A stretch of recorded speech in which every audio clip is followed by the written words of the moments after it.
আসসালামু আলাইকুম সুপ্রিয় দর্শক, কেমন আছেন সবাই? চলে আসলাম ছোট একটা ব্লগ নিয়ে।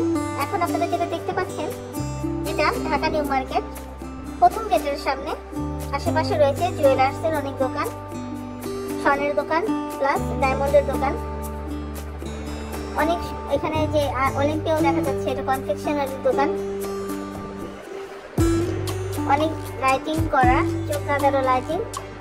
এখানে ভিডিওতে বেশ বোঝা যাচ্ছে না লাইটিং এর জন্য। সবই এখানে স্বর্ণের দোকান।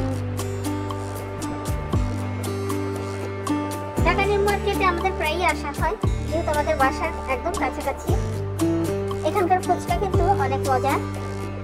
আমরা এখানে আজকে মাছেতে প্রায় ফুচকা খাই, আর টুকটাক জিনিসপত্র কেনা হয়। এখানকার যে পুতুলের এবং জিনিসের দোকানগুলো কিন্তু অনেক সুন্দর।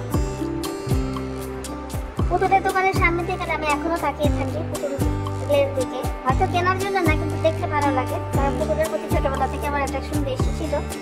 বড় হয়ে গেছি, মা হয়ে গেছি, বয়স হয়ে গেছে, তারপরও পুতুলের প্রতি অ্যাট্রাকশন কিন্তু এখন আমার কমে নাই। কিনতে ইচ্ছে করে না, বাট দেখতে ভালোই লাগে, এই আর কি। আমরা সামনের দিকে যাচ্ছি। শোরুমগুলো খুবই সুন্দর। তো আজ এই পর্যন্তই। সবাই ভালো থাকবেন, সুস্থ থাকবেন। আল্লাহ হাফেজ।